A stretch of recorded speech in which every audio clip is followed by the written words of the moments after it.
El lunes me hice la analítica y el martes me llaman del hospital. Fui al hospital, me hicieron una segunda analítica y esa segunda analítica había empeorado con respecto al día anterior. Estaba acostumbrado a hacer media maratón, 10 kilómetros y de repente correr 1 kilómetro se volvía un suplicio, tenía que parar porque me asfixiaba. Empecé a experimentar como un cansancio que nunca había experimentado. Desde que vuelva a Gran Canaria me hago una analítica porque esto no puede ser normal. En ese noviembre de 2022 te diagnostican leucemia. Yo no tenía ni idea, yo era súper inconsciente de lo que estaba pasando. Cuando ya mi médico me dice que lo que tengo es un cáncer de la sangre, pues obviamente la palabra cáncer como que enciende las alarmas ahí en nuestra cabeza. Me aíslan en una habitación. Cuando pierdes el control de tu mente, estás completamente perdido. Psicológicamente todavía estaba fresco al principio, conforme a la enfermedad. Al final, psicológicamente estaba súper agotado, porque el cuerpo va cambiando como muy rápido. Es una enfermedad en la que incluso los médicos no te hablan nunca a largo plazo. La de hoy es una historia de superación y de deporte. Una historia que no necesita presentación. Hoy tenemos con nosotros a Lionel Sánchez. Bienvenido. Muchas gracias. Bienvenido. No me he atrevido a hacer yo la introducción porque queremos que nos cuentes tu historia. Bueno, pues yo soy una persona normal y corriente, tengo 27 años, soy de las Islas Canarias y siempre he sido muy deportista, siempre he tenido como un vínculo especial a varios aspectos en mi vida, sobre todo a la fotografía, a la música y al deporte. Son como 3 pilares que conforman mi día a día desde que soy muy joven y mi círculo pues se mueve por ahí siempre y son cosas como que no conviven en mi cabeza una sin la otra. Y sobre todo en Inglaterra, cuando estuve viviendo en Londres, pues me aficioné muchísimo al running y cuando volví a mi isla, a Gran Canaria, pues seguí practicándolo. Y en 2022 siempre probé como distintos tipos, distintas distancias, distintas modalidades, y en 2022 pues me aficioné muchísimo a las carreras de obstáculos, que es una modalidad en la que... ¿Rollo Spartan Race? Exacto, o de ese estilo, sí, ¿no? Wow. Sí. Que vamos, obviamente toca correr, pero también toca trabajar la fuerza, toca tirarte por el suelo, barro, tierra, entonces es como súper divertido. Yo me sentía como un niño y me encanta. Y durante 2022 le di muchísima caña, hasta que a mediados de ese año, pues yo empecé a notar que esos moratones o esas pequeñas heridas que te vas haciendo mientras entrenas o compites, pues no se me estaban curando bien. Y a partir de septiembre, octubre, incluso me costaba muchísimo correr, me costaba mantener la respiración mientras corría. Yo estaba acostumbrado a hacer media maratón, 10 kilómetros, y de repente correr 1 kilómetro se volvía un suplicio, tenía que parar porque me asfixiaba. Y empecé a experimentar como un cansancio que nunca había experimentado. Con 26 años yo me decía a mí mismo, ¿cómo es posible que yo me esté asfixiando al correr 1 kilómetro cuando llevo muchos años practicando esto? Esto no es normal.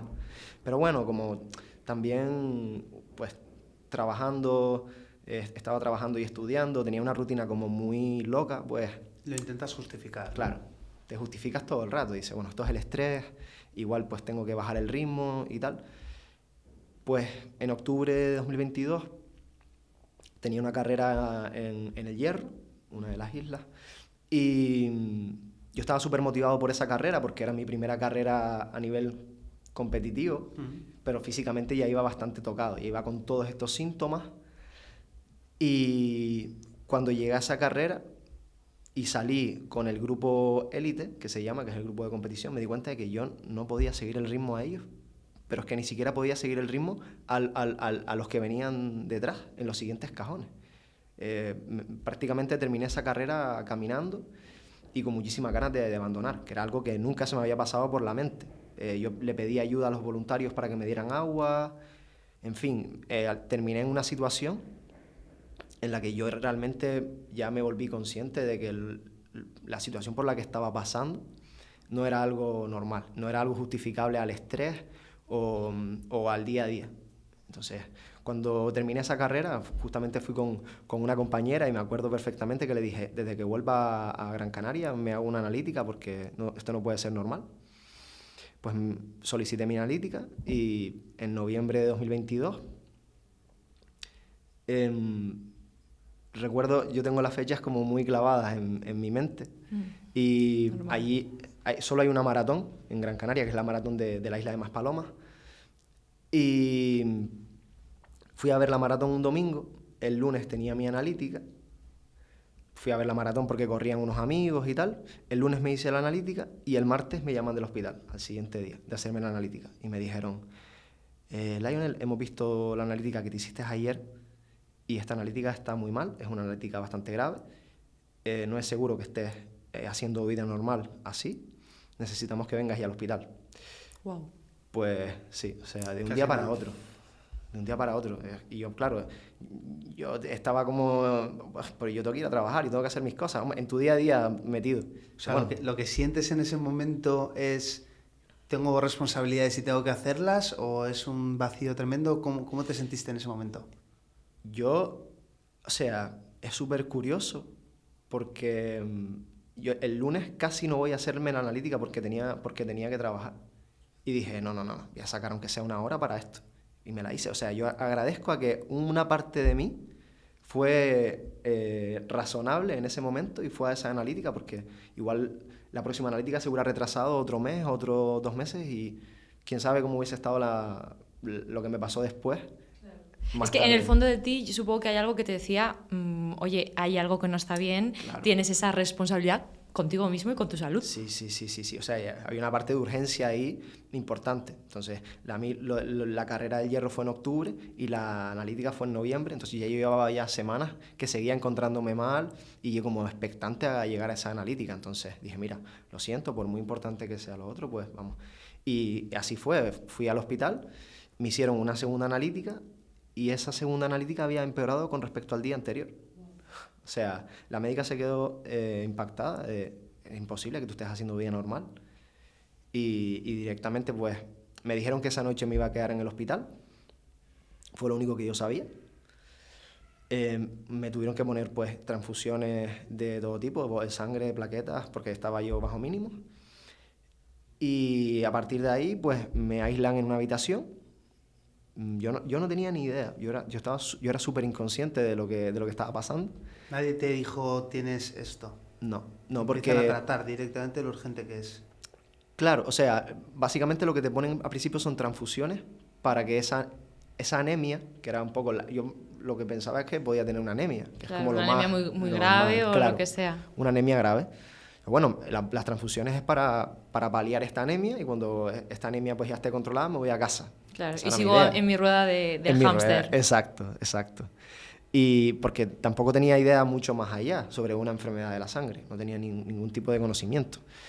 Y recuerdo muy bien esos primeros, ese primer día se convirtió en 10 días de desconocimiento y de empezar a someterme a pruebas que cada vez eran más... ¿Ingresado o entrabas ingresado. y salías? O Ingresado. sea, ya no te, o sea, entraste un día y ya no te dejaron salir hasta que entiendo que hubo ese diagnóstico, ¿no? Entonces, en ese noviembre de 2022 te diagnostican leucemia. ¿Qué se te pasa por la cabeza? Pues, honestamente, como les dije, yo era muy ignorante con respecto a las enfermedades de la sangre y yo no sabía lo que era la leucemia. Cuando ya mi médico me dice que lo que tengo es un cáncer de la sangre, pues obviamente la palabra cáncer como que enciende las alarmas ahí en nuestra cabeza, pero tampoco fue una reacción, o sea, yo soy una persona muy calmada y muy paciente y no tiendo a reaccionar inmediatamente a las cosas, no soy como tan reactivo, a veces creo que es una cualidad y otras veces pues puede jugar en mi contra. Y me costó unos meses digerir realmente lo que me pasaba y la gravedad de lo que me pasaba, porque yo vi que mi entorno se alarmó un montón. Yo te quería preguntar, ¿crees que en esos momentos estabas sufriendo más tú o, por ejemplo, tus padres, tu familia? Bajo mi punto de vista, siempre sufre más el entorno, siempre sufre más la familia, los amigos. Ellos ahora ya en perspectiva me hablan de cómo lo sufrieron ellos y vamos, ellos se ponían de acuerdo para ver quién no me había hablado ese día, que se había enterado de que yo estaba desanimado y me llamaban. Si ellos me llamaban y yo no contestaba el teléfono, ya para ellos era como que algo estaba pasando y ya intentaban, o sea, ellos lo sufrieron mucho. Normal. Sí, creo que eran el entorno creo que es más consciente porque uno está ahí postrado en una cama, o sea, tienes tantas cosas conectadas y tal, que no, como que no se ve a sí mismo, pero el que entra por la puerta a visitarte en la habitación y te ve, dice, madre mía. Eh, Claro. entonces creo que es un poco así, el entorno siempre sufre más. Sí. Qué curioso y qué duro, ¿no? Porque además tampoco saben cómo estás pasándolo tú, se ponen en Ya. lo peor y... Sí. Yo es que creo que no somos conscientes de lo que supone esta enfermedad. De hecho, tú lo has dicho, ¿no? La palabra leucemia incluso no me era conocida. Pero la realidad es que tú durante 7 meses ingresabas en aislamiento de 30 a 40 días y luego te ibas 7 días a tu casa, como entiendo, de reposo, ¿no? Cuéntanos más sobre este proceso y sobre todo, ¿qué hacías, ¿no? para mantenerte positivo ante esta situación? Pues fue un proceso que cambió. Yo estuve 7 meses ingresado. O sea, mi actitud con respecto a la enfermedad cambió. Vas evolucionando y yo creo que vas aterrizando poco a poco en lo que te pasa. Al principio yo estaba como muy... enseguida me puse manos a la obra. Lo primero que le dije al médico es a ver qué es lo que hay que hacer. Y el médico me dice que lo que me toca es una quimioterapia. Y obviamente, pues eso sí, como que son palabras que te impactan. Quimioterapia, cáncer, ya entras ahí un poco. Pero yo psicológicamente todavía estaba fresco al principio, conforme a la enfermedad. Al final, justo antes de mi trasplante de médula, ya psicológicamente estaba súper agotado. Entonces yo siempre digo que yo tuve 4 ingresos de 30 a 40 días. Mi primer ingreso y mi último ingreso han sido los peores. Mi primero a nivel físico, porque a nivel físico el cuerpo no conoce esa medicación, no conoce nada y tienes mucha medicación nueva, mucha medicación distinta y empiezas a reaccionar, pues los síntomas clásicos de cualquier cáncer, que si vómitos, que si náuseas, erupciones en la piel, fiebre, todo ese tipo de cosas. Y físicamente como que cambias muchísimo, pero psicológicamente todavía estás como fresco con respecto a lo que estás sufriendo. Claro.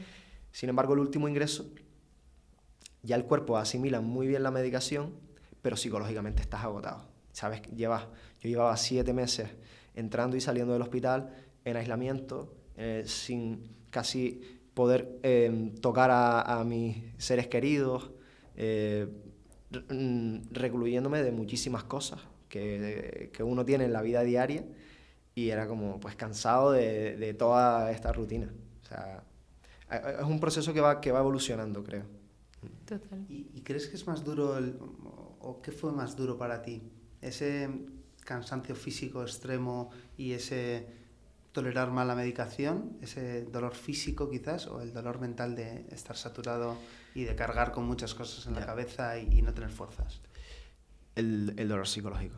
O sea, al final cuando pierdes, como en cualquier cosa, creo, o sea, a nivel deportivo, a nivel laboral, cuando pierdes el control de tu mente, estás completamente perdido. Es que te afecta hasta físicamente.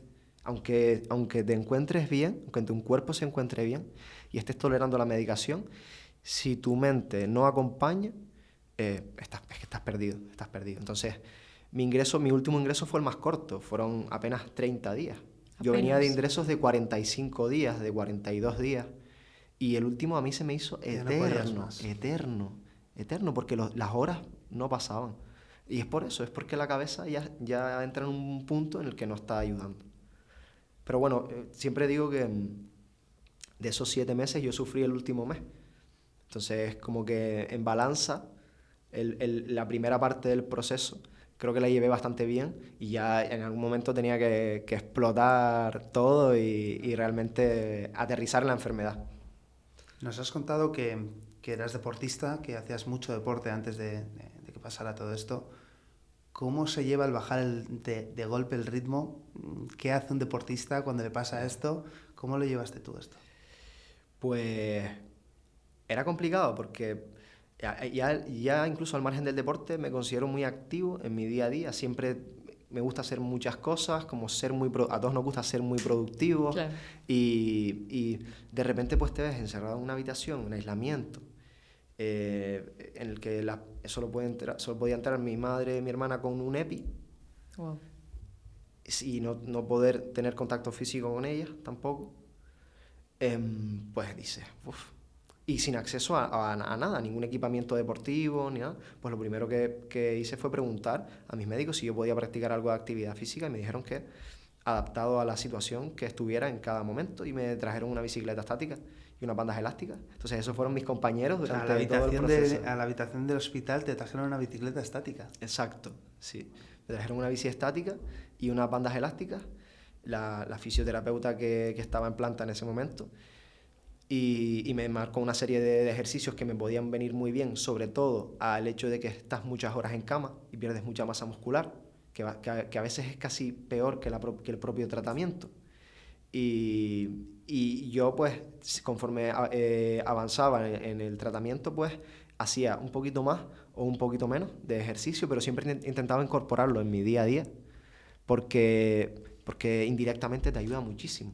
¿Y hacías una horita todos los días? ¿Te marcaba el fisio lo que tenías que hacer? Más bien él siempre me hablaba de sensaciones, de no te voy a marcar yo una tabla, que yo no sé cómo está tu cuerpo, es que a veces reaccionas, o sea, el cuerpo va cambiando como muy rápido. Es una enfermedad en la que incluso los médicos no te hablan nunca a largo plazo. Por eso los médicos nunca me dijeron, hasta que no tenían la certeza de lo que yo tenía, nunca me dieron ninguna pista, siquiera ni se nombró la palabra leucemia antes de que sucediera, porque ellos necesitan tener la certeza. Y todo el tema del aislamiento y tal, es que el cuerpo se queda en un estado en el que de un día para otro vas cambiando. Cambios que hasta uno que se mira al espejo se queda como impactado. ¿Cuántos kilos pudiste llegar a perder de músculo, por ejemplo, en este proceso? Yo salí con 13 kilos menos. Wow. Cuando del trasplante salí con 13 kilos menos. Y, o sea, al nivel de que, o sea, a mí el trasplante de médula sobre todo suele afectar al sistema digestivo a cualquier punto. En cualquier punto, tanto en el ano como en la boca, en cualquier punto de nuestro sistema digestivo. Sí. Depende del paciente, depende de los síntomas y tal. A mí me afectó muchísimo al estómago y hice ayunos pues de 3 días y luego incorporar la comida, pues a lo mejor 2 semanas comiendo gelatina o comiendo compotas o gelatinas, potitos o gelatinas. Y yo recuerdo muy bien un día que mi madre venía a visitarme, ella se iba a media tarde y me dejaba la cena, que solo podía comer potitos, pues me dejó un potito. Y para que yo lo abriera luego en la cena y me lo comiera, y yo fui incapaz de abrirlo, de la fuerza que había perdido. Esa noche no cené porque no pude abrir el potito. Ya no ni porque no tuvieses hambre, ¿no? Sino porque no podía abrirlo. Y estaba en aislamiento, la enfermera había entrado ya a ponerme la medicación, ya no iba a volver a entrar porque es un aislamiento estricto.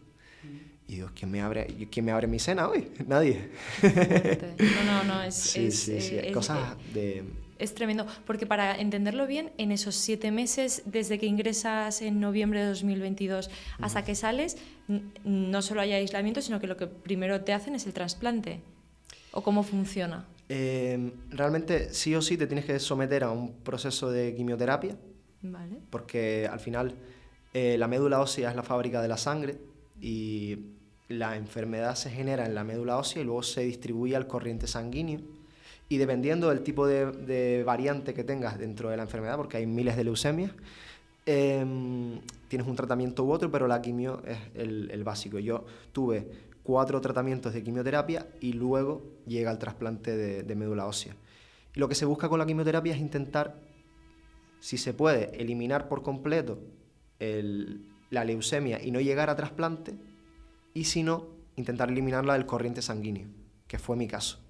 Con mi quimioterapia se logró eliminar la enfermedad del corriente sanguíneo. Aún así hay que llegar a trasplante, porque si sigue en médula ósea, sigue estando, y esas células van a crecer en algún momento y se va a volver a salir al corriente sanguíneo. O sea, es como un poco el proceso. A grosso modo, sí. Y si no lo he entendido mal, o porque nos hemos estado informando, fue un autotransplante. O sea, fue de tu propia sangre a ti mismo, porque ya habías conseguido eliminarlo y entonces pudiste donarte la sangre a ti mismo. ¿No fue de un tercero? Sí, es que hay 2 procesos, y por eso comentaba el tema de la importancia de la quimioterapia para intentar eliminar la enfermedad del corriente sanguíneo. En mi caso, lo logramos y pude optar al autotrasplante, pero en el caso de que la quimioterapia no funcione y esa enfermedad siga en corriente sanguínea, es imposible extraer de tu cuerpo unas células madre que sean aptas para realizar un trasplante. Entonces, es un proceso que se está haciendo desde hace muy poco. Y cuando el paciente logra estar sano en corriente sanguínea, pues a través de un catéter extraen tus células madre, se congelan, necesitas pasar por una última quimioterapia y te las implantan. Fui muy afortunado en ese sentido porque no tienes un riesgo de rechazo al trasplante, que es lo que siempre se teme. Sí, aún Bueno, así, primero encontrar un donante, que sabemos que hay un gran movimiento, por lo menos en España, sí. en torno a esto. Y segundo, pues lo que tú dices, ¿no? Que tu cuerpo no rechace ese trasplante que te ha hecho otra persona. Exacto. Aún así, yo hubo un mes previo al trasplante que de alguna manera sufrí la incertidumbre que puede sufrir un paciente que espera por un trasplante de un tercero, porque yo me sometí a mi tercera quimioterapia, que era la que iba a decidir si mi enfermedad seguía en el corriente sanguíneo o no. Y hasta que llegaron esos resultados, yo estuve 15 días en mi casa de los nervios, porque no sabía si me iba a tener que someter a un autotrasplante o un trasplante con donante. Y habíamos hecho una prueba con mi hermana, porque siempre los descendientes, pues, los hermanos son como los donantes perfectos, y mi hermana era compatible al 50%, que es apto, pero no es idóneo para un trasplante. O sea, que probablemente hubiese tenido que ir a un tercero. Y ya entras en la búsqueda de un donante, en un banco que es internacional, en un proceso en el que hay que esperar a que ese donante acceda, a que eso viaje de cualquier parte del mundo y llegue a Canarias. Entonces, claro, toda esa incertidumbre que yo lo que pensaba es, igual pasa un mes y en ese mes mi enfermedad se desarrolla. Por suerte luego todo salió bien, pero de alguna manera sufrí la incertidumbre que puede sufrir un paciente que está esperando por donante. Claro, entiendo que es una lucha constante contra la cabeza, ¿no? De que no te juegues esas malas pasadas, y que entiendo también que esas malas pasadas que te puede jugar tu propia cabeza también se vean de alguna forma reflejadas pues a nivel físico. Ya, sí, 100%. Y si tuvieras que dar un consejo a personas que nos pueden estar escuchando y que están en ese momento de incertidumbre, que no saben hasta cuándo se puede alargar esto, que no saben cómo puede ser el proceso, si tú pudieras aplicar algo de tu experiencia para ayudar a los demás, ¿tendrías algún consejo? A mí me costó muchísimo llegar a planteármelo de esta manera, pero en general a mí me ayudó mucho pensar en el día a día, pensar en presente, que a veces como que se nos olvida y en la rutina diaria estamos como muy obsesionados con el futuro o nos castigamos mucho con el pasado y a veces nos olvidamos de vivir el presente. Y en el hospital a mí no me quedaba otro remedio que pensar en el día a día, porque así es como va avanzando. Dicen, complemento con una frase, que nos preocupamos, esto es un estudio, el 95% de las cosas por las que nos preocupamos nunca acaban pasando, nunca acaban sucediendo. Entonces me gusta mucho lo que dices, porque el presente es lo único que tenemos, ¿no? Sí, totalmente. Y las cosas pequeñas que hacemos, que a veces no las valoramos, y son esos pequeños granitos que se van colocando en orden y nos llevan hasta donde queremos. Entonces, si hay un consejo que puedo dar es que se concentren en su día a día, que disfruten de lo que tienen en ese momento, y que si tiene que llegar una noticia o tienen que enfrentarse a algo, eso va a llegar. El tiempo, al fin y al cabo, creo que pone como todo en su lugar. Pero lo que tenemos lo que tenemos en presente solo está pasando ahora y solo lo podemos disfrutar ahora. Entonces, una vez a mí me dieron un consejo que era no te preocupes, ocúpate. Y que viene a decir que lo que tú estabas diciendo un poco, ¿no? Si nos pasásemos la vida preocupados por el futuro, por qué va a pasar, por si voy a encontrar un donante, si lo voy a necesitar, mi hermana solo es compatible al 50%, al final acabas consumiéndote como persona, y esto te afecta a ti y afecta a tu entorno. Y sin embargo, si solo te ocupas del problema cuando realmente lo tienes delante, pues yo creo que al final ganas en calidad de vida y en felicidad y tranquilidad, hasta que vuelva a llegar cualquier otro problema o cualquier otro desafío. total, ¿no? 100%. Y es complicado porque es un ejercicio diario. es algo que no puedes olvidar de tu mente y ya está, sino tienes que como que ir mentalizándote y trabajártelo día a día. También la ayuda psicológica es fundamental y básica durante todo el proceso. O sea, ¿Tú tuviste algún tipo de ayuda psicológica durante el proceso? sí, 100%. Durante todo el proceso hay una fundación en Las Palmas, que es la Fundación Alejandro da Silva, que se dirige a todos los hospitales de la isla y ofrecen tanto apoyo psicológico como apoyo pues, de trabajo social, de acceso a vivienda, pues si no tienes un montón de herramientas que te ponen a disposición de los pacientes de leucemia, y para mí la fundación ha sido, vamos, básica en mi progreso.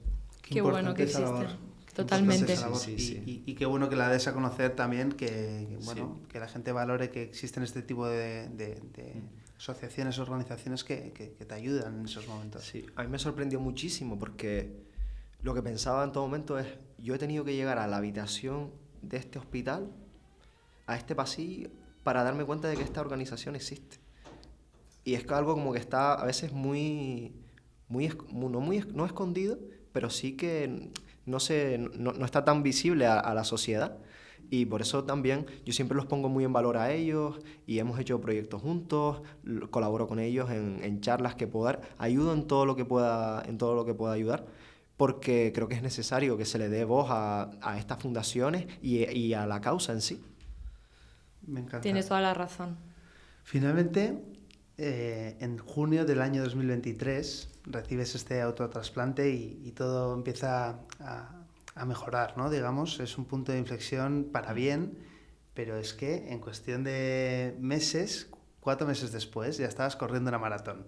Entonces, yo necesito que me expliques esto, me encanta y me parece que eres un ejemplo y que eres un bestia, las dos cosas. ¿Cómo pudiste conseguir? ¿Qué pasa desde el momento en el que recibes el autotrasplante para que en 4 meses estés corriendo una maratón? Pues yo ya era corredor desde mucho antes, pero nunca me había planteado correr una maratón, ni mucho menos. Es algo como que lo ves muy lejano, dices, físicamente yo no soy incapaz y psicológicamente tampoco. Pero lo que comenté al principio de que en fechas, la última cosa que hice antes de ingresar en el hospital fue ir a la maratón de mi isla, de Maspalomas. Cuando salí del hospital después del trasplante, mi mayor ilusión era volver a correr y un poco reencontrarme con el Lionel sano, que es una visión que había perdido de mí completamente, porque físicamente cambias un montón y a nivel de musculatura y a nivel anímico pues cambias muchísimo. Y yo quería encontrarme con la persona que yo era antes de la enfermedad. Y empecé en todo el proceso de volver a correr. Empecé con un entrenador personal para trabajar la fuerza, para recuperar esa musculatura. Y luego empecé a correr poquito a poco. Yo no podía prácticamente ni trotar porque me dolían muchísimo las articulaciones. Había perdido mucha musculatura.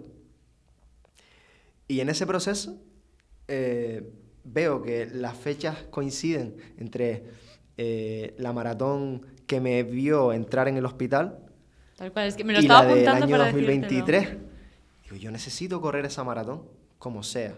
De la manera que sea, terminar. El tiempo de corte eran 7 horas. Digo, perfecto, tengo tiempo de sobra. No me importa caminar, no me importa llegar como sea, pero necesito entrar en un proceso en el que pueda revertir la situación por la que he estado viviendo estos meses.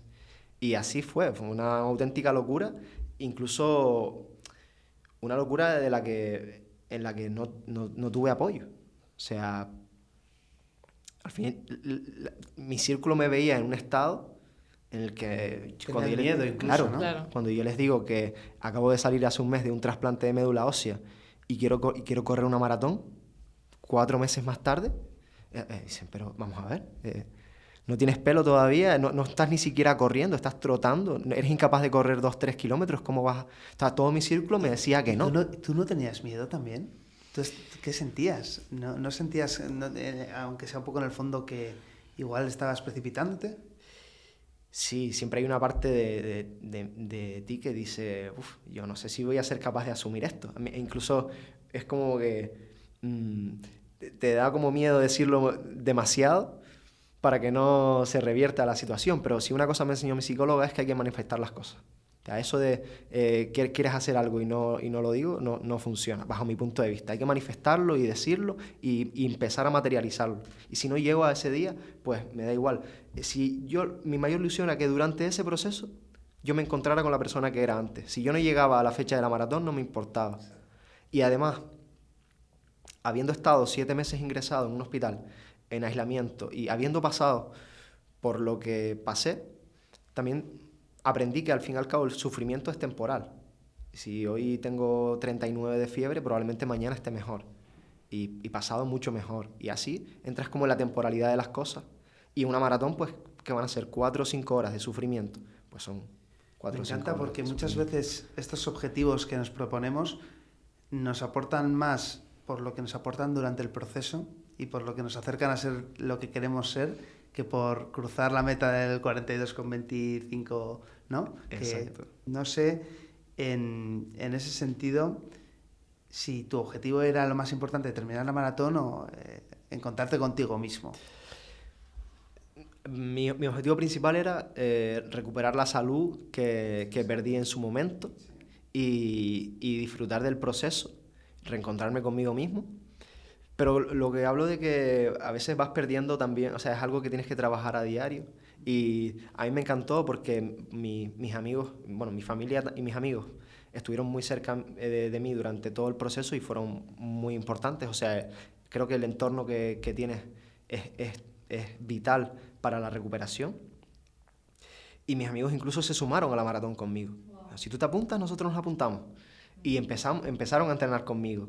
Y me empezaron a apoyar, y no solo en lo malo, que ya había pasado, sino en lo bueno. Vamos a correr la maratón todos juntos y entrenamos juntos. Y entonces entré a empezar a disfrutar muchísimo de ese proceso.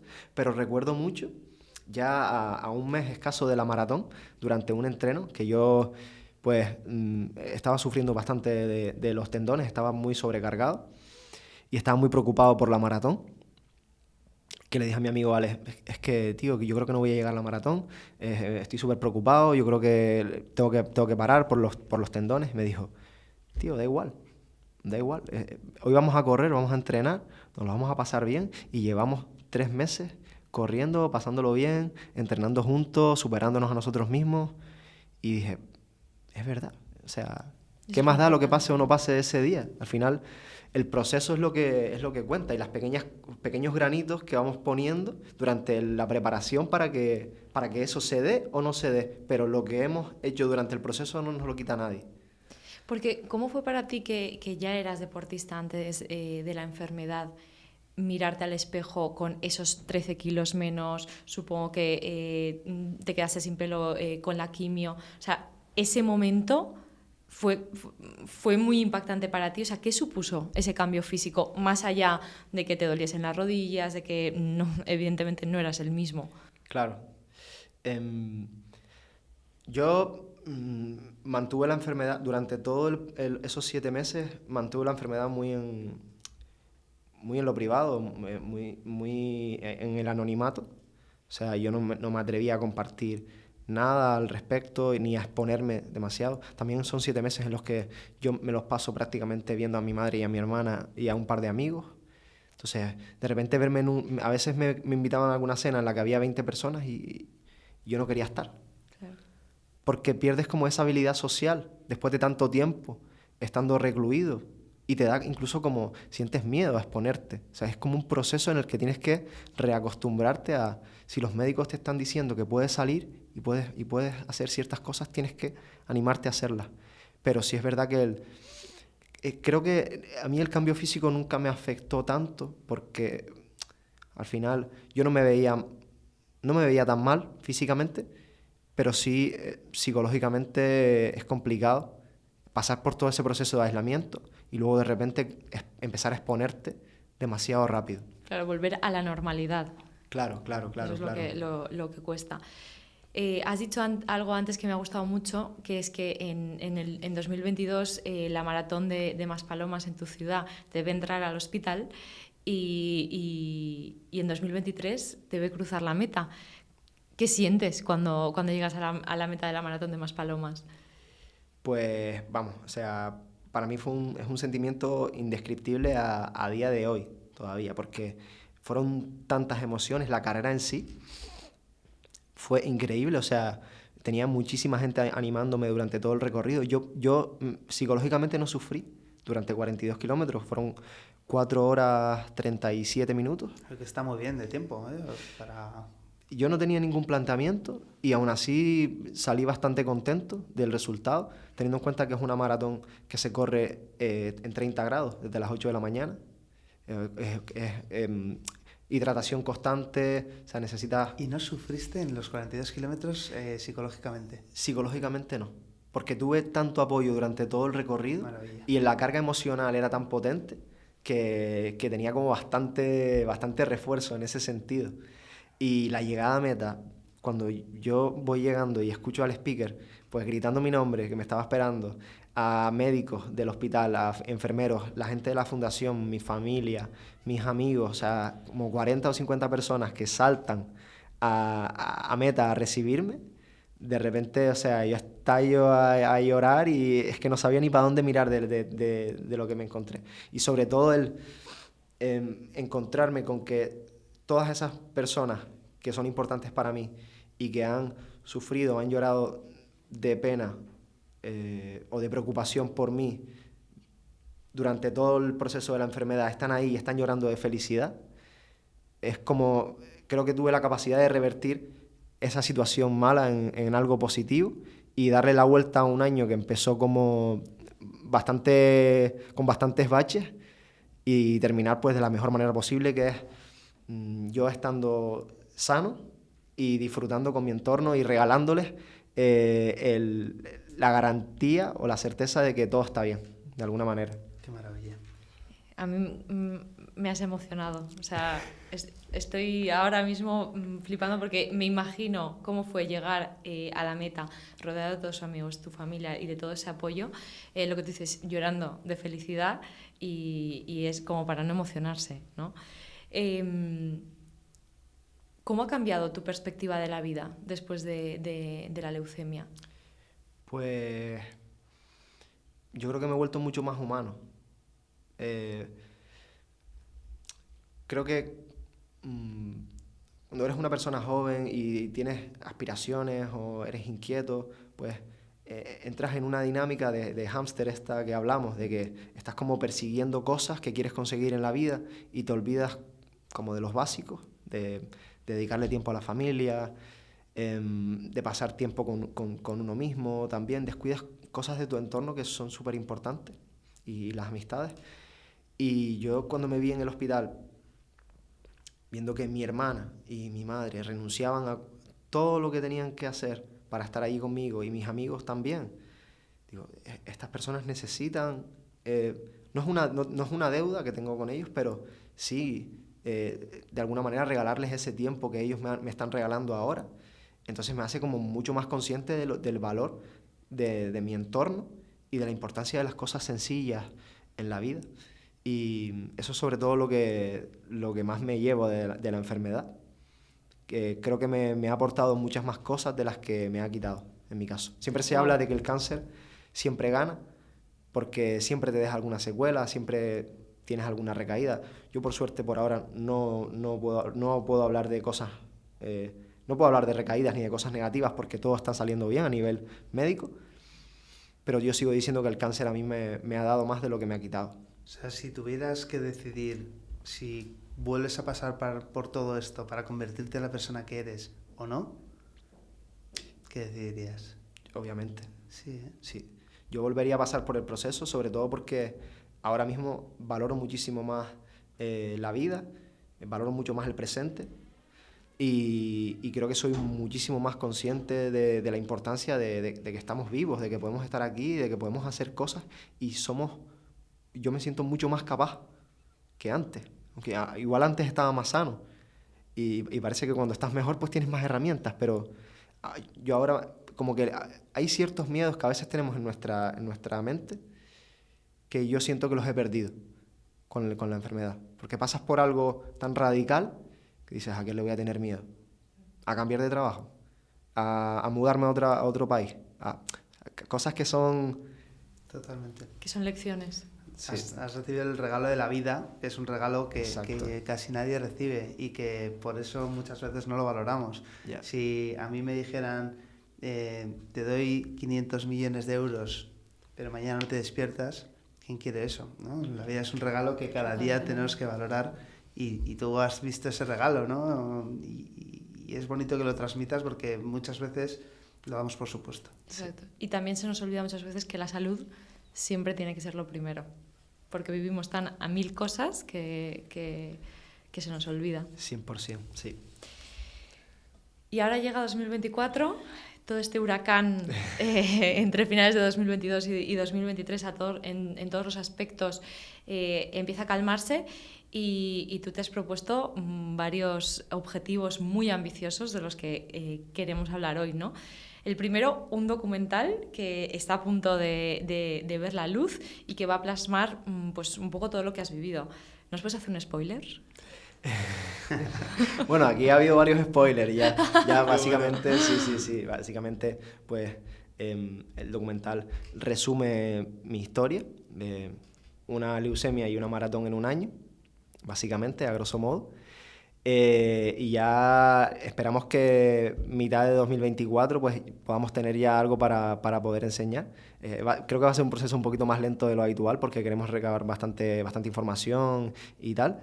Pero sí, esa es una de las cosas que estamos haciendo en 2024 y luego, pues, por supuesto, pues, colaborando con la Fundación Alejandro da Silva, colaboro también con el Instituto de Donación de Sangre Canario, en el que pues, doy charlas, voy a coles o voy a universidades, cuento mi situación y creo que anima muchísimo a la gente joven a animarse a donar. Yo quiero que nos cuentes, quiero aprovechar esto para que expliques y que la gente entienda cómo podemos hacernos donantes de médula y lo importante que es esto. Porque yo muchas veces me lo he planteado y me acuerdo aquí en Madrid cuando Filomena y era muy necesario e intenté ir varias veces pero al final nunca fui. Por favor, explícanos cómo es el proceso, cómo puede una persona normal hacerse donante. Pues lo más sencillo es mediante la web de la Fundación Josep Carreras, Vale. y ahí tienes toda la información, es súper sencillo, además está dividido por comunidades autónomas, Vale. y además en Madrid es uno de las comunidades más avanzadas en cuanto a desarrollo a nivel de leucemia. El Hospital de la Paz tiene unos medios increíbles y hay muchas fundaciones potentes aquí en Madrid, está uno entre 100.000, está Aladina, hay varias, pero principalmente mediante la web de la Fundación Josep Carreras lo pueden hacer sin problema, es súper sencillo y tienen toda la información ahí. Yo he de decir que yo me apunté hace años, nos apuntamos mi mejor amiga y yo, y ella hace un par o 3 de años tuvo la fortuna de que la llamaron y donó. Fue increíble, la verdad es que fue increíble. Pues nada, desde aquí animar a todos los que nos estáis escuchando a interesaros por este proceso y bueno, si sois aptos y demás, que podáis donar. Sí, sobre todo yo me encuentro mucho con que hay como mucha incertidumbre con respecto al tema, hay muchas dudas y esa duda, hay mucho desconocimiento. Entonces, la gente confunde mucho los términos, la médula ósea no es la médula espinal, son cosas diferentes y los procesos son mucho más indoloros de lo que la gente cree. Hay 2 tipos de procesos y yo he pasado por los 2 y los 2 no suponen más de, tu amiga te lo podrá decir, un día de incomodidad, ni siquiera diría yo dolor, casi que lo peor es la anestesia. Entonces, a lo que voy es que pongamos en valor la importancia de lo que estamos consiguiendo, más que el propio proceso. Estamos consiguiendo devolverle la vida a una persona, literalmente. Por estar un poco incómodo. Claro, o sea, yo siempre lo digo y... El balance me sale positivo. Claro. Mi ejemplo es, pues la maratón puede ser que es como la cosa más tangible, pero yo he corrido la maratón gracias a un trasplante. Y un paciente podrá correr una maratón o podrá hacer un triatlón o podrá volver a nadar o volver a hacer lo que más feliz le haga a esa persona gracias a alguien como nosotros, que lo único que va a tener que hacer es ir un día al hospital y estar unas horas allí y volverse a casa y dormir incómodo esa noche. Exacto. Además, yo aquí, y corrígeme si me equivoco, mucha gente tiene miedo porque piensan que es por punción y en la mayoría de los casos es como cualquier donación de sangre, entiéndase, con muchísimo más tiempo, pero no deja de ser que te sacan sangre y te vuelven una féresis. a meter. Exacto. Sí, yo pasé por la féresis también, o sea, con el autotrasplante, la féresis me la hago a mí mismo. Entonces sí, te conectan dos tubitos, que uno está sacando sangre, se quedan las células madre y te devuelven la sangre exactamente, otra vez. eso es lo que quería decir. Súper sencillo, son un par de horas y te vas a casa y te encuentras a lo mejor un poquito decaído, pero ya está. Entonces, lo que le supone a una persona normal versus lo que se está consiguiendo con ello es increíble. O sea, la gente muchas veces se promociona la donación desde el miedo, desde la urgencia, y es como un mensaje muy agresivo bajo mi punto de vista, y creo que debería ser un mensaje como más alentador hacia las personas. Estás regalándole la vida a alguien. Sí. Y con esa motivación es con la motivación que la gente tiene que ir a donar, no con la urgencia o con el miedo de que te puede pasar a ti, por ejemplo. Me gusta mucho ese mensaje. He querido interrumpirte la parte del documental por que nos explicaras esto, porque creo que es realmente importante. Yo soy uno de los que desconocía esto. Yo me imaginaba una punción, algo súper doloroso, pero bueno, que todo el mundo sepa que puede ir, mañana mismo y donar, que es efectivamente un regalo. Sigue contándonos cómo surge la oportunidad del documental y un poco de la mano de quién. Me parece súper guay. Me encanta que de este tipo de situaciones siempre puedan salir proyectos, ¿no? También. Sí. Pues un poco fue una idea. Todo mi círculo está muy relacionado con el entorno audiovisual, con el diseño gráfico, la ilustración, el vídeo. Entonces, pues mis amigos me lo decían. Oye, vamos a hacer un docu. Y la fundación me ayudó mucho. La fundación le gustó bastante la idea. Me dijo, venga, vamos a intentarlo, vamos a hacerlo y tal. Entonces, desde que salí del trasplante, prácticamente pues empezamos a grabar contenido, empezamos a grabar mi preparación, obviamente el día de la maratón y un poco a posteriori, pues en qué ha desembocado, pues en las entrevistas que he podido hacer, las ponencias que he hecho, pero es todo mi entorno, o sea, básicamente el equipo de trabajo que tenemos son todos amigos o amigos de amigos que se han sumado a la causa y lo estamos haciendo de manera desinteresada y para, más que nada, aportar material informativo e inspirador de alguna forma a esta causa que lo necesita. Me encanta porque es totalmente coherente y porque al final la clave es que podamos dar visibilidad y que podáis dar visibilidad de cómo es tu proceso de recuperación, de que es posible, de que hay esperanza y de que se pueden conseguir muchas cosas también en función de la actitud que tú tengas, ¿no? Totalmente. Me encanta. Sí. Otro de los... ¿y dónde se podrá ver este documental? ¿Sabéis ya dónde se va a emitir? Todavía no lo tenemos claro, pero vamos, que en redes sociales pues lo postearemos todo y estará toda la información súper clara. Por ahora estamos en proceso de producción todavía. Y en Cobo lo compartiremos. Sí, nosotros lo compartiremos y incluso en este episodio pinearemos dónde se puede ver en caso de que tengamos esa información. Hay otro reto que tienes que a mí me encanta, que es el de completar el circuito de las 5 grandes medias maratones en España.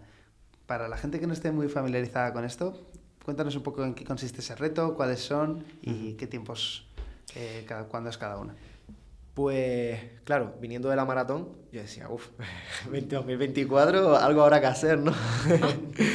Y me hizo ilusión este reto, porque es verdad que la preparación de una maratón es bastante exigente.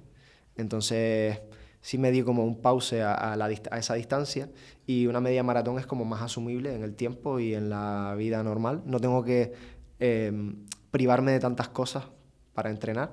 Entonces lo que digo, voy a correr media maratón, pero voy a correr 5. Sin nada. Y es un circuito que organiza Plátano de Canarias, que a mí pues me toca bastante cerca. Claro. Y es un proyecto solidario en el que cada kilómetro que corres se traduce en kilos de comida para el banco de alimentos. Entonces está también relacionado con una causa solidaria. Y básicamente son las 5 medias maratones más importantes de España, que son Sevilla, que la corrí en enero, Barcelona, que la corrí hace poquito, Madrid, que es ahora en abril, y luego Valencia en octubre y San Sebastián en noviembre. 5 medias maratones y alguna pruebita de por medio por ahí para variar. Hay alguna cosita más por ahí, ¿no? Que Sí, no sí, alguna cosita más pequeñita, pero sí, con mucha ilusión. ¿Y volver al mundo de los obstáculos te da un poco de apuro, te trae mal recuerdo o te gustaría en el futuro también hacer algo diferente más allá del running?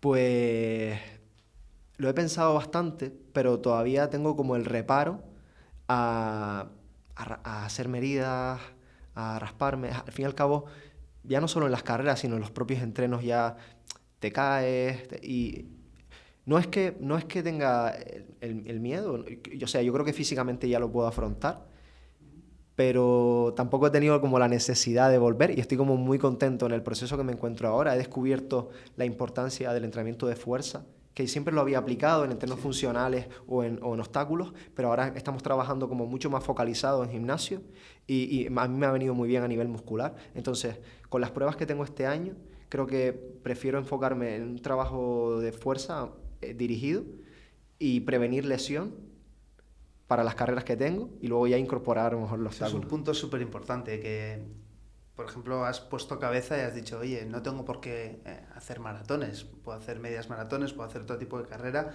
porque lo más importante es realmente estar sano, ¿no? Me encanta que hayas, en un momento así, que podrías haber tirado a lo más épico, a tirarte a hacer ultramaratones o cualquier cosa así. Estás priorizando mucho tu salud, me gusta eso. Claro, es que justo el mensaje, cuando yo le planteé a mi entrenador de fuerza el que quería hacer una maratón, justamente lo que él me dijo es, pero ¿por qué las personas que vienen de pasar enfermedades duras se empeñan en hacer un Ironman o en hacer una ultradistancia? ¿Por qué? Digo, no sé, igual si eso no hubiese sido una maratón y hubiese sido un 10K, yo hubiese hecho un 10K. Para mí era como importante la fecha. Claro. O sea, yo no disfruto de correr maratón. Disfruté ese momento de mi vida y ese cierre de etapa y lo que me tocó correr fue una maratón y perfecto. Pero ahora mismo no siento la necesidad de seguir corriendo maratón y además a nivel de salud y a nivel de tiempo también prefiero como tener más tiempo para disfrutar y entrenar lo necesario para estar sano y punto. Qué bueno. Porque el deporte indudablemente es parte de tu vida. ¿Esa pasión o esa inquietud por el deporte la has tenido desde siempre? ¿Empieza en Londres o ya antes el Lionel pequeño ya la tenía? Realmente siempre he practicado deporte durante mi infancia, pero creo que cuando lo empiezo a poner en valores a través de mi viaje a Inglaterra, descubrí estos 3 pilares de los que hablé, de la fotografía, la música y el running, pues como que se me alinearon muchísimo y eran las 3 cosas que me empezaron a motivar mucho y creo que a partir de ahí ha sido un no parar. Pero básicamente mi viaje a Inglaterra fue como un punto de inflexión. ¿Y significaba el deporte para ti antes, o sea, lo mismo antes de la enfermedad y después de la enfermedad o ahora es distinto? Ahora es muy distinto, porque es muy sencillo cuando empiezas a practicar deporte y muchas veces son los mensajes que obtienes en redes sociales o en tus círculos, el tema competitivo, y es como lo que se alienta todo el rato a ser mejor, a superar tus marcas, y a veces lo que he dicho, nos olvidamos de la salud y pones al límite de tu cuerpo y acabas o en una lesión o en un... Entonces, a mí la enfermedad me ha ayudado a recuperar ese básico de priorizar. A mí lo que me gusta es el deporte, a mí me gusta correr. Yo corro y practico deporte para estar sano y ese es el vínculo que quiero hacer. La competición, si llega en algún momento en el que mi cuerpo lo pueda permitir y sea asumible, lo hago. Si no, no pasa nada. Yo corro, disfruto, me lo paso bien y es más importante la longevidad en el deporte que el performance, diría. Me encanta porque es una nueva visión de ver las cosas. Has adquirido una nueva forma de enfocar y me encanta porque es súper valiosa de forma completa. No es que de repente... es que sería súper natural que ahora tú dijeras, pues me voy a hacer un Valentí San Juan y voy a hacer ahora ultramaratones y a correr 80 kilómetros. No, te podría haber dado por ahí, pero realmente lo que has adquirido es una visión, una nueva forma de enfocar. Y me parece súper buena, súper sana y súper útil para que la gente que nos escucha, ¿no? Porque imagínate que Sí, ahora sí, dijeras, no, 80 kilómetros, eso no es sano para el cuerpo, Ya. de ninguna forma. Sí, sí. A ver, este es mi yo de ahora, ¿eh? entonces no digo Importante, nada ahora. importante. Yo soy Igual. uno de los locos que también he hecho Ironmans y bueno, y Claro. entiendo que tenemos eso dentro Claro. y que nos encanta y también es sano si lo practicas de la forma adecuada, con Sí, supervisión, sí, sí. con entrenamiento de fuerza, como has dicho, Sí. súper guay. Pero sobre todo eso, muchísima cabeza. Siempre. Sí. Total. ¿Y hay algún proyecto más que no hayamos dicho? O sea, si nosotros sabemos de estas dos cosas, ¿alguna cosa que nos quieras contar aquí en Bueno, Petit pues, Comité? no sé, luego estoy metido en otras cosillas, a lo mejor más chiquititas, Música, pero... fotografía, ¿hay algo Sí. de eso? Bueno, estoy haciendo un máster en marketing digital Qué bueno. también. Y hemos sacado un podcast con mis amigos de toda la vida, pues en los que hablamos muchísimo de esto, Cuéntanos de cómo se nuestras llama. inquietudes. Banana, se llama Banana, Banana. Club de Amigos, ¿vale? Somos tres amigos que nos conocemos desde hace mucho tiempo, que mantenemos conversaciones, pues, sobre todo de música, pero pues a nivel... Uno de ellos es DJ, otro de ellos es diseñador gráfico, pues hablamos siempre de muchas influencias a nivel de moda, de cultura, y siempre hemos tenido esas conversaciones y dijimos, vamos a grabarlas en podcast. Me Y encanta. ahora estamos como haciendo 2 episodios al mes, porque tampoco queremos como asumir demasiado, pero es un pequeño proyecto que tenemos ahí en marcha que es súper divertido. Lo vas a Me hacer encanta muy porque bien. hay ilusionante. veces que estás con tus amigos y dices, esta conversación debería haberse grabado, porque ha sido Tal potente, cual. ha sido profunda y ha sido interesante, ¿no? Total, Tal cual. total, Sí, sí. guay. Pues es como Banana, que nos ¿no? llegaba Banana así. Podcast. Sí, Banana. sí, total. Me encanta el mensaje que estamos dando hoy, que nosotros, que la importancia que tiene la salud y que vivir es urgente. Exacto, exacto. O sea, por favor. Gracias. Con este mensaje tan bonito que acaba de dar Andrea, además, me gustaría pasar ya a la parte final del episodio. Siempre terminamos con unas preguntas cortas que hay que responder muy brevemente. Vale. Y nada, sin más ¿Me vas a dilación. preguntar cuánto dinero tengo? Como Nada. Toscano. Sería buena. Son un poco diferente enfoque. Si quieres empezamos. ¿Correr con música o sin música? Yo disfruto de ambas. Sí es verdad que yo corrí bastante tiempo sin música durante la maratón porque me ayudaba a concentrarme en mi cuerpo y es algo que a veces pierdes con la música. La música maneja los estímulos de nuestra cabeza y yo a veces necesitaba escucharme a mí, cómo estaba mi cuerpo, pero disfruto de las dos cosas. Reto deportivo soñado. Nueva York. Maratón de Nueva York. Wow. Maratón de Nueva York. Vamos, eso Potente. es igual esa es la próxima maratón. Muy potente. Sí. Si tuvieras que medir en kilómetros lo que cuesta superar una leucemia, ¿cuántos kilómetros? ¿Una carrera de cuántos kilómetros serían? Pues, precisamente para mí sería una maratón. Porque justo el transcurso del documental lo vamos a plantear como que la enfermedad transcurre al mismo tiempo que la maratón que yo corrí. Qué bonito. Entonces, sí, es una carrera, ¿no? Como Exacto. Una La que... carrera es una maratón y existe el muro, que todo el mundo lo conoce, el muro de los 30 kilómetros. Cuando llegas al kilómetro 30 te empiezas a enfrentar realmente a tu cuerpo. Y yo diría que 42 kilómetros. Total. ¿Quién es la persona que más te ha inspirado, influido en este proceso? Mi madre, sobre todo, porque ella se ha armado de una paciencia y de un valor y de un saber estar en situaciones en las que yo la conozco de verdad y sé que por dentro se está revolviendo y aún así ha mantenido el tipo y vamos, para mí ha sido... vamos, no, es que... Te emocionas, normal. Me emociono muchísimo, pero mi madre, 100%. Qué importante sí. la incondicionalidad. Y qué importantes Total. las madres. Total. Una lección de vida que has sacado. Pues una lección de vida,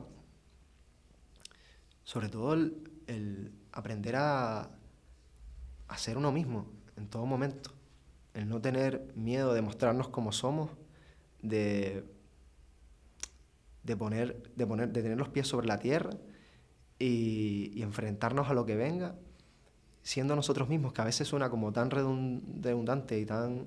pero es algo tan básico y tan troncal. No existe nadie como nosotros. No perdernos, ¿no? No perdernos a nosotros mismos. Nuestra identidad, nuestro tiempo para nosotros es básico. Y la última, un invitado, alguien que te gustaría ver en el podcast de Cobolabs. Bueno, Se los iba a decir fuera de cámaras, pero yo creo que Sí. tengo un invitado que les puede gustar bastante y es Gary González, Vale. que es un chico de Canarias también que sufrió un accidente haciendo surf y perdió un ojo. Y vamos, pasó por un proceso brutal, su historia es increíble y creo que es merecedor de estar aquí, de contar su historia. Muchísimas gracias por ese regalo, por recomendarnos hablar con Gary. Si le puedes decir que está invitadísimo, por supuesto. Luego me pasas el contacto. Sí, nos pasas su contacto Por y supuesto. y Nos intentaremos encantaría. traerle sea como sea el podcast de Cobolabs. Genial, perfecto. Perfecto, Lionel. Pues muchísimas gracias por tu tiempo, por compartir tu vida, tu experiencia, por abrirte aquí en Canal con nosotros. Esperemos que la gente lo haya disfrutado, que les hayas inspirado tanto como nos has inspirado a Andrea y a mí. Desde luego ha sido muy generoso.